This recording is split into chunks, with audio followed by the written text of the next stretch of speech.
بسم اللہ الرحمن الرحیم. ناظرین، میں ہوں شیخ وقاص اکرم شو کے ساتھ آج حاضر ہوں. ناظرین، بلوچستان میں وزیر اعلیٰ کی تبدیلی، پنجاب میں تحریک عدم اعتماد کی باتیں، مہنگائی میں کچھ اور اضافہ، یہ اور اس طرح کے بہت سارے ایشو اس وقت پس منظر میں چلے گئے ہیں.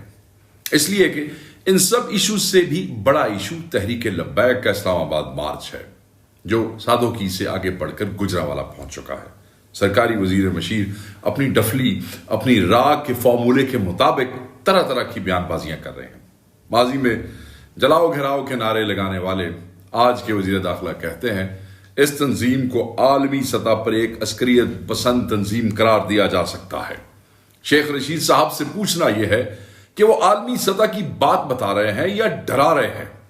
پھر شیخ رشید صاحب، آپ تو خود تحریک لبیک سے معاہدہ کرنے والوں میں شامل ہیں اور اپنی اس کامیابی پر پھولے نہیں سما رہے تھے. شیخ رشید صاحب، اس قوم کا حافظہ اتنا بھی کمزور نہیں جتنا آپ نے سمجھ رکھا ہے. الیکشن سر پر آ چکا ہے، پنڈی کی گلیاں ہوں گی، پنڈی کے عوام ہوں گے اور آپ ہوں گے. پھر دینا دہائی عالمی عسکریت پسندی کی. ناظرین، اگر انصاف سے کہوں تو ٹی ایل پی کے معاملے میں اس انصافی حکومت کی کہ کسی دو لوگوں کے بیانات بھی مشکل سے ہی میل کھاتے ہیں.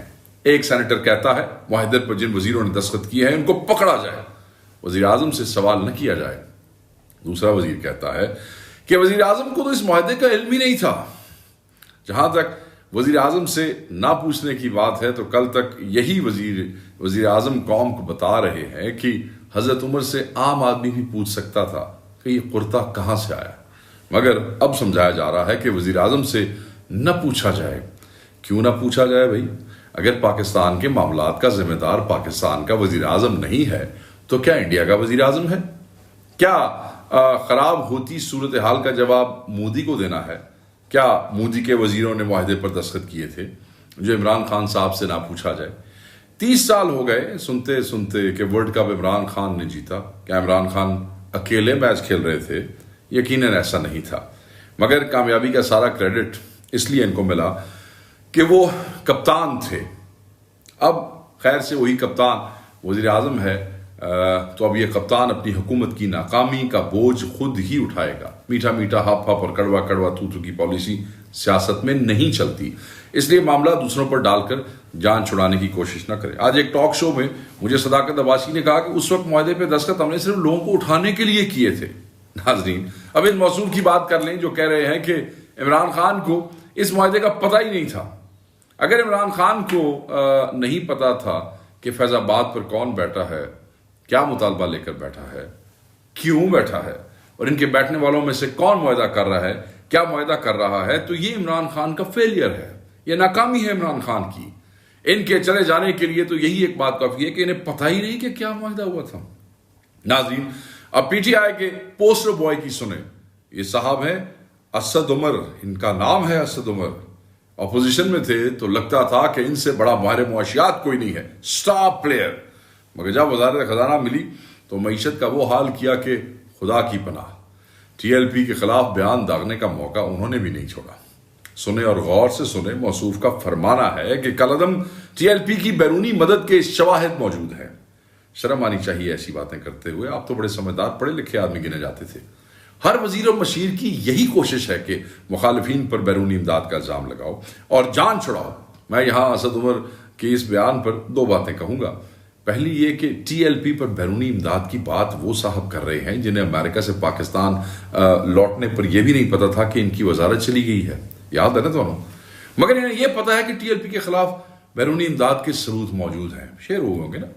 دوسری بات یہ ہے کہ اگر آپ کے پاس بیرونی امداد کے ثبوت موجود ہیں تو بیان بازی نہ کریں، جائیں عدالت میں پیش کر دیں، ہائی ٹریزن کا مقدمہ کریں، خود ہی دودھ کا دودھ اور پانی پانی ہو جائے گا. باقی رہی عدالت میں الزام ثابت کرنے کی بات، تو آپ نے اپوزیشن کے کتنے ہی لوگوں پر الزام لگائے، مقدمات بنوائے.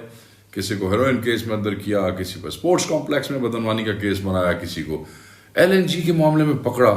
وہ سارے تے کلمے نال تواڈے کول سن ثبوت، مگر جب ان الزامات کو ثابت کرنے کی بات آئی تو حکومت نے ہر مقدمے میں منہ کی کھائی. عدالت میں کسی کے خلاف کچھ ثابت نہیں ہو سکا. انشاءاللہ تحریک لبیک کے معاملے میں بھی چیزیں سامنے آئیں گی اور یہی ہوگا. ناظرین، اس ملک میں ایک صاحب قومی سلامتی کے مشیر ہیں اور نام ہے ان کا معید یوسف. کہتے ہیں کہ قانون اپنا راستہ اپنائے گا اور دہشت گردوں سے دہشت گردوں کی طرح کا سلوک کیا جائے گا. بڑا باروں آیا نا، باروں پڑھ کے تو تھے رہا جی ہونا آیا جی. اور یہ کہتے ہیں کہ اور کوئی رعایت نہیں برتی جائے گی. میرا ان سے سوال یہ ہے کہ وزیر اعظم پاکستان نے انٹرنیشنل میڈیا پر ٹی ٹی پی جیسی سرٹیفائڈ دہشت گرد تنظیم سے مذاکرات کی جو بات کی تھی وہ قانون کے دائرے میں تھی. کیا قانون کے دائرے میں تھی؟ پھر پی ٹی آئی نے پنجاب میں ایک ایسے شخص کو اپنی حکومت کا حصہ بنایا ہوا ہے جس کی پارٹی کو 20 سال پہلے قلعدم قرار دیا جا چکا ہے، اور وہ شخص آج بھی 4 شیڈول میں شامل ہے. وزارت حکومت اس شخص کو فنڈز دے رہی ہے، ان کے لوگوں کو نوکریاں بانٹ رہی ہے، ان کو پولیس اسکواڈز دیے جا رہے ہیں. تو کیا یہ سب کچھ قانون کے مطابق ہے؟ رہی بات دہشت گردوں سے دہشت گردوں کے سلوک کی، تو جو سلوک آپ نے ٹی ٹی پی اور قلعدم سپاہی صحابہ کے رہنما کے ساتھ کر رہے ہیں، کیا وہی سلوک یعنی رعایت تحریک لبیک کے ساتھ کرنے کے بھی روادار ہیں؟ پھر مجھے یہ بتائیں کہ ٹی ٹی پی نے اور سپاہی صحابہ نے اسلام کے نام پر معصوموں اور بے گناہوں کی کئی جانیں لی ہیں، کئی کیسز موجود ہیں. آپ کی مختلف حکومتوں نے بنائے ہیں، سیکورٹی اداروں کے اہلکاروں پر حملے کیے ہیں، بیرون ملک سے امداد لیتے رہے ہیں. مجھے بتائیں ان میں سے کوئی ایک بات بھی ٹی ٹی پی کے حوالے سے ثابت کی جا سکتی ہے؟ بالکل نہیں کی جا سکتی. بات صرف اور صرف ایک ہی ہے، اور وہ یہ ہے کہ آپ نے برسر عام ایک معاہدہ کیا اور اب اس معاہدے سے راہ فرار اختیار کرنا چاہتے ہیں. دہشت گردی اور بیرون ملک سے امداد کے الزامات کے ذریعے قوم کو الجھانا چاہتے ہیں، قوم کو گمراہ کرنا چاہتے ہیں. میں آگے بڑھنے سے پہلے بتاتا چلوں کہ بیرون ملک سے امداد کی بات اسد عمر صاحب نے کہی ہے. انہیں چاہیے تھا کہ وہ یہ بھی بتا دیتے کہ خود تحریک انصاف پر بھی بیرونی امداد وصول کرنے کا الزام ہے. پاکستان کے دشمن اسرائیل اور بھارت سے اس امداد کے حوالے سے بات کی جاتی ہے. پہلے اس الزام کی صفائی دے لیں، اپنا دامن الزامات سے پاک کر لیں، اور اس کے بعد ہی دوسروں پر انگلی اٹھائیں. خیر ناظرین، جب ہر وزیر و مشیر تحریک لبیک کے خلاف بیان بازی کر رہا ہے تو ایسے میں کیسے ممکن تھا کہ چوئی صاحب ساڑھے بھائی کسی سے پیچھے رہیں، جبکہ ان کی وزارتوں کا تو کام ہی حکومت کا دفاع اور مخالفین کو آڑے ہاتھوں لینا ہے. چودھری صاحب نے ٹویٹ کیا ہے کہ جب تک قلعدم جماعت کے لوگ سڑکیں خالی نہیں کرتے اور پولیس اہلکاروں کی ہلاکت کے ذمہ داران کو قانون نافذ کرنے والے اداروں کے حوالے نہیں کیا جاتا، ان سے مذاکرات نہیں ہو سکتے. ناظرین، جیسا کہ میں نے ابھی کہا ہے کہ چوئی صاحب جو میرے بھائی ہیں، ان کی تو ذمہ داری بھی یہی ہے کہ حکومتی اقدامات کا دفاع کریں. انفارمیشن منسٹر ہے، سمجھدار آدمی ہے، سو وہ ہر فورم پہ یہی کام کر رہے ہیں. مگر اسد عمر کے الزامات کے باوجود، معید یوسف کی جانب سے وارننگ کے باوجود، فواد چودھری کی جانب سے مذاکرات نہ کرنے کی بات کے باوجود، ہر پی ٹی آئی کے ممبرز کی مختلف کہانیاں مختلف اینکرز کے ساتھ، ان کے باوجود حق اور سچ یہ ہے کہ پی ٹی آئی سرکار اسلام آباد میں تحریک لبیک سے مذاکرات میں مصروف ہے. اسے پتہ ہے کہ اپنے نبی کی محبت میں نکلنے والے ان سرفروشوں کی کو طاقت سے نہیں روکا جا سکتا. ان کے خلاف کوئی لاٹھی گولی کام نہیں آ سکتی. یہی وجہ ہے کہ تحریک لبیک کے سربراہ سعد رضوی کو لاہور سے اسلام آباد لایا گیا ہے. حکومت سعد رضوی اور ان کی شورا سے مذاکرات کر رہی ہے، کرنے چاہیے. میں سمجھتا ہوں کہ بالکل صحیح کر رہی ہے، مگر جس طرح کر رہی ہے اس میں بھی کوئی اطمینان بخش صورتحال نظر نہیں آ رہی ہے. حکومتی ذرائع ان مذاکرات کی تصدیق تو کر رہے ہیں، مگر ساتھ ہی یہ بھی کہہ رہے ہیں کہ سرکاری سطح پر مذاکرات نہ کرنے کے اعلان کے بعد خون خرابے سے بچنے کے لیے نجی سطح پر بات چیت کی جا رہی ہے. مصالحتی کونسل کل سیکورٹی کونسل کی میٹنگ کے بعد میٹنگ کرے گی. یہ دنیا کی پہلی سرکار ہے جو خود ہی مذاکرات کر رہی ہے اور خود ہی ان مذاکرات کو نجی مذاکرات بھی کہہ رہی ہے. میرا سوال یہ ہے کہ جب آپ نے سرکاری مذاکرات اور معاہدے کو کوئی اہمیت نہیں دی، سرکاری سطح پر کیے گئے معاہدے کو اٹھا کر پھینک دیا، اس کو خاطر میں نہیں لائے، تو پھر نجی مذاکرات کی کیا حیثیت یا اہمیت ہوگی؟ جبکہ آپ کے وزیروں کے تیور بتا رہے ہیں کہ انہیں معاملے کو حل کرنے سے زیادہ اسے الجھانے میں دلچسپی ہے. پیر عظام مشائخ اس مصالحتی کونسل میں ہے، دیکھیں وہ صبح بات کریں گے کیا ہوگا. خیر، مذاکرات سرکاری سطح پر ہوں یا سرکار ہی کی جانب سے نجی سطح پر ہوں، ان مذاکرات کی کامیابی اور طے پائے جانے والے امور پر عمل درآمد سب سے اہم ہے. اس لیے ان مذاکرات کے حوالے سے حکومت کی بجائے تحریک لبیک نے میڈیا کو آگاہ کیا ہے اور ساتھ ہی مطالبہ بھی کیا ہے کہ وزیر داخلہ مذاکرات کو قوم کے سامنے لائیں اور ان کا موقف بھی سامنے رکھا جائے. تحریک لبیک کی جانب سے ایسا اس لیے کیا گیا ہے کہ وہ گزشتہ ماہ سے حکومتی ہتھکنڈوں کو سمجھ رہے ہیں۔ وہ جان چکی ہے تحریک لبیک کی حکومت کی اولین کوشش تحریک لبیک کو مختلف الزامات کے تحت بدنام کرنا اور مذاکرات کی ناکامی کا ذمہ دار ٹھہرانا ہے۔